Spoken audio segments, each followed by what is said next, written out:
તો વલસાડ જિલ્લાના ધરમપુરના સમળી ચોક ખાતે અંદાજે 200 વર્ષથી રાજા રજવાડાના સમયથી ચાલી આવેલી પૌરાણિક કથાને સ્થાનિક યુવકોએ જાળવી રાખી છે।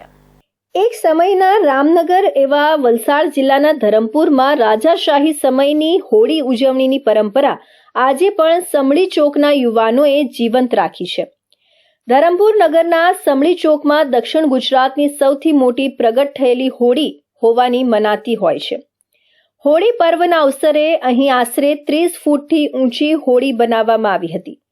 આ હોળીને સ્વર્ગીય અનિલદેવ ભટ્ટના પૌત્ર હર્ષિવ ભટ્ટ તથા અન્ય બ્રાહ્મણોએ શાસ્ત્રોક્ત મંત્રોચ્ચાર સાથે પ્રગટાવી હતી। હોળી પ્રગટ થતાની સાથે હર્ષોલ્લાસ અને હોલિકા માતાના જયઘોષથી વાતાવરણ ગુંજી ઉઠ્યું હતું।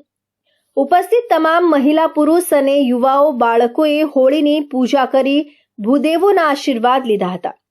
હોલિકા દહન દરમિયાન હેલિકામાં વચ્ચે મૂકેલા વાંસના બાંબુના પાંદડા લેવા અને વર્ષ દરમિયાન તેને સાચવી રાખવા પડાપડી થાય છે। હોલિકા પ્રજ્વલિત થાય બાદ તેની જ્વાળા કઈ દિશામાં જશે તેના આધારે આગામી વર્ષ કેવું જશે તેનું અનુમાન સ્થાનિક લોકો લગાવે છે।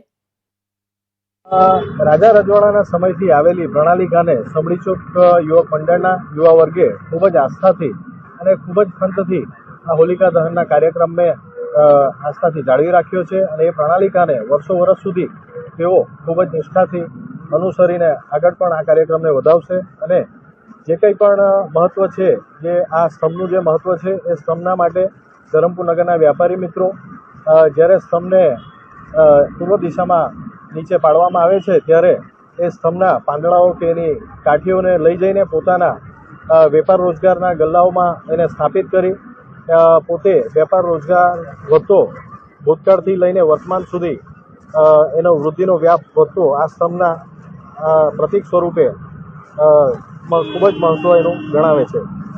આ તો ધરમપુરની અંદરની હોળી એકદમ પૌરાણિક છે, અતિ પ્રાચીન હોળી છે।